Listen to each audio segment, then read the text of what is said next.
So this is the liquid latex hair piece that I've been working on.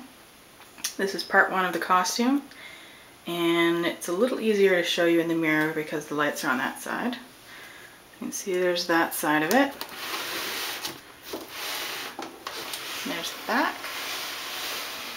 That's my favorite side. I wish I would have taken the time to do more detail on the rest of it, but I was afraid that it would start to come apart before I got the liquid latex on it. So what this is just a styrofoam head taped to a cereal box because the hair goes below the bottom of the styrofoam head, so I can't just set the head on a table, so it's got to be kind of on the edge of something. And then I've put a can of chickpeas in there to weigh down this side of it, because otherwise it would kind of tip over because it's a bit heavy on that side. So what we have is, this is a base of plaster casting, like plaster paper stuff that you can normally cast on your face and things to make masks. So what I did was I wrapped my head in plastic wrap, and then I casted my head, like the back of my head,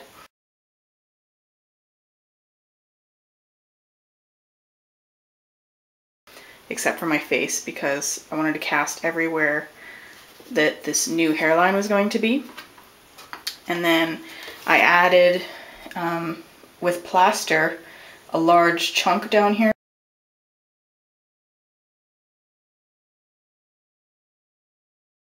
because I didn't want to have to add a whole lot of clay down here for the bulk that's down here, because when I just did the plaster, it was just my head shape, so this wasn't here yet, and I only wanted to do the detail in clay, so I added some on in plaster just to give some bulk there. And then I went on top of that and I added these details in clay. The clay that I used, where is it? It's over here, is Crayola Model Magic, and I used about 2 and a little bit more than 2 of these packages. I got 4 of these in a giant bulk pack, so I still have some left over. It looks like this, and it's really lightweight, which is why I like it, and it's relatively inexpensive, and it's air dry. It's kind of squishy too. So I took this, molded the detail on top of the plaster, and then I immediately started coating it with liquid latex. This, where is it? This is, it's not in focus, but this is liquid latex. I got it from an art store, and you just paint it on with anything really, but whatever you use is going to be destroyed. So I managed to find a whole bunch of these for sale at Michael's for 7 cents a piece, which was highly discounted from the normal price, so I don't know what I would do if I hadn't lucked out on that. But I bought a whole crap ton of these, and I used 1 or 2 of these per coat, and there's about 20 coats on here. The last 5 coats of which are mixed with white acrylic paint, because normally, and here's the test that I did, normally liquid latex dries to a yellowy color, so if you want to have some kind of color on top, you have to paint it. But if you just put the regular paint, as you can see here, it comes off when you stretch the latex because the paint doesn't stretch. So you have to mix it with latex, about maybe 1/3 paint to 2/3 liquid latex, and then you can just paint it on the same way you paint on the liquid latex. So I did a test with mixed with latex, a test with normal paint, which sucked, and then I did a test with rubber cement, and that worked okay, but I did like the liquid latex slightly more. Also, I had a lot of liquid latex to use, and I didn't have to go buy a whole bunch of rubber cement, so that's what I used. And because I immediately started adding the liquid latex, it's actually still a little bit squishy. I don't know if you can see that. Still a little bit squishy. Hold on, I'm going to restart this and see if I can get some detail. Okay. See how it's still a little bit squishy? I think that even when the Model Magic clay dries, it's still kind of foamy like this, but I think that this is probably still wet underneath there. It doesn't really matter because that's going to be discarded. So after I did all 20 layers, well, I waited at least a couple of hours, sometimes a whole day in between layers, which is why it took so long. And then after they were all on there, I waited a day for the last one to dry, and then I powdered it with baby powder. So I just put baby powder in this bowl over here, and I took this dollar store makeup brush, brushed it all over, because when you take this off, if you don't powder it first, the latex can stick to itself. So this has been all powdered, and now I have to start taking this off of my mold so that I can just use this, and then the whole thing will be kind of like this, and then I can attach it to my head around my hairline using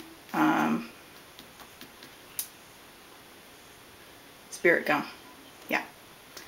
Okay, so the lady at the art store told me to start taking it off, not at the front of the face, just in case there's some issue. You don't want to mess up the really thin edge around your face. So I'm going to start down here or so, and then I'm going to slowly work up here, and then I'm going to kind of peel the whole thing back. I imagine that some of the clay is going to come off with it. I don't think the clay is going to stick to this. I think it's probably more likely to stay inside the latex, but the latex is stretchy, so then I can just pop it out. And then to get rid of any of the residue, I'm going to use that rubbing alcohol and these little makeup pads, and you just scrub it away, and then it comes out clean. This was a sample I did that had the clay inside it and everything too. So this was my proof of concept that everything was going to work out okay after I spent all these hours on this one. So here we go.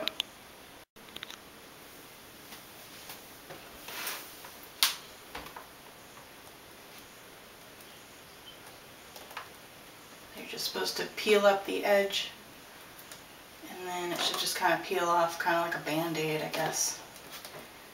Never really done this before. Well, I did the sample, but this one is far more nerve-wracking. I'm just sort of rubbing it with my thumb to get the edge up, and then pull this up a little bit. You're going to start to see the marker where I marked out where I thought my hairline was. I wanted to make sure that I had excess beyond that so that I could actually spirit gum it to my skin and not to my hair, because obviously that's a terrible idea. Okay, found some of the Model Magic. The Model Magic seems to still be sticking to the plaster, so that's good. Maybe this will be a little easier than I thought.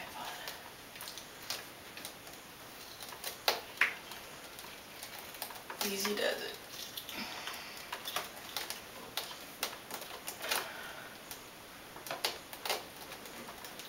I'm gonna start coming outside here a little bit.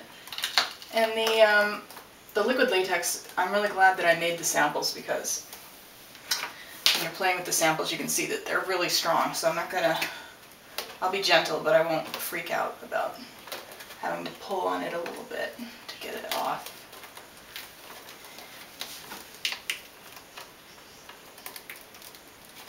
Oh, I see what's happening here.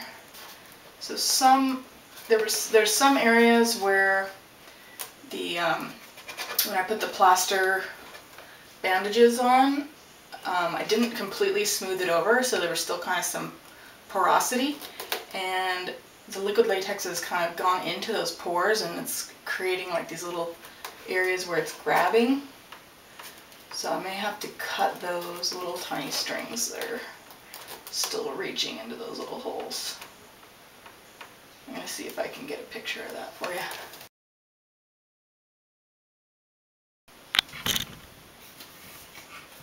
It helps if you don't set the tripod down on your pant leg. Goodness. There you go.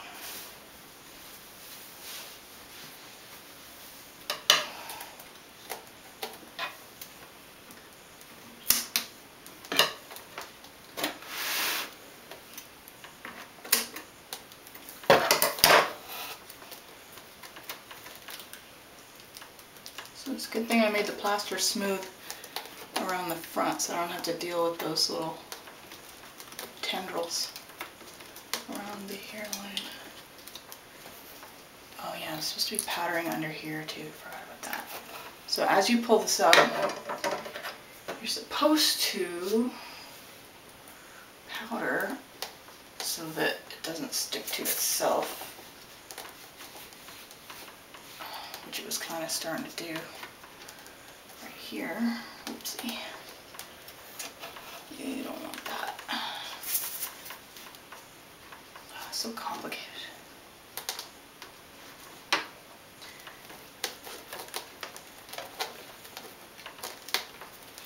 Alright, well, rather than try to film this, because I think I'm going to have to stand up and be in your way, I'm going to have to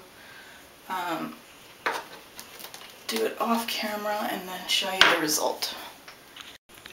So I've got the edge all the way around the face kind of loosened. You can see here. I haven't gone any farther yet. It took a little while. It's going to be tedious, I think. So in some cases, the Model Magic is coming loose from the plaster, like there, and in some cases, it's sticking to the plaster still, like right here. And then you can kind of lift this off of it. So I'm gonna just keep working it, and it's okay if I have a hard time getting this off, I can just rip this Model Magic stuff. It cracks and kind of crumbles easily, which is fine by me, because I don't really need it to stay there. So I finally managed to get this thing off of there, and it was a giant pain, because there was a lot of places where the liquid latex had seeped into and in between the plaster fibers. So I learned something, learned what not to do for next time. So this was it. It's inside out, and you can see the right side out part's white. And what I need to do is I am going to go through and pick out the drying pieces of clay like that, and it will be, let me find an area that I worked on a little bit. It'll look kind of like that with still lots of little pieces, and then I'll go in with the rubbing alcohol and the makeup remover wipes, and I will scrub out all of these. So I've gotten most of the clay out, and it's just the residue left, which is still, some of it's pretty chunky. So that took quite a while, actually. The entire step of removing this from the mold has been a lot more work than I thought it was going to be. But anyway, so next step is to clean off the residue and then try it on and have a look. So I finally finished cleaning it out. That took several hours. And I've tried it on, and it looks really cool. It's really neat to play with this thing, because it feels just like those rubber masks that you can buy in the costume shops and stuff, but I never really realized that you could make your own. So that's really cool. It's like, I have to powder it a little bit more inside now that I've wiped it down with alcohol, because some of it's kind of sticking sometimes. But it's pretty big, it's a lot bigger than an actual mask would be.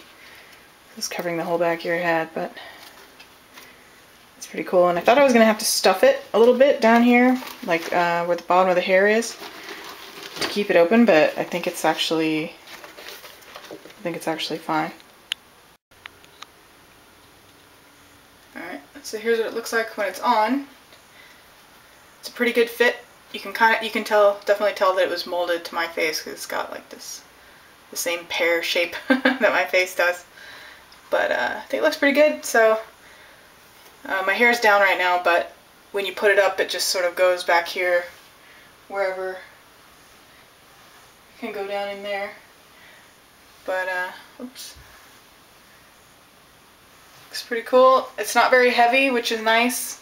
Normally when I've done headpieces in the past, they've been made out of plaster or paper mache, and it's been hard, like wearing a helmet. This one's it's like wearing a costume mask, which is kind of nice.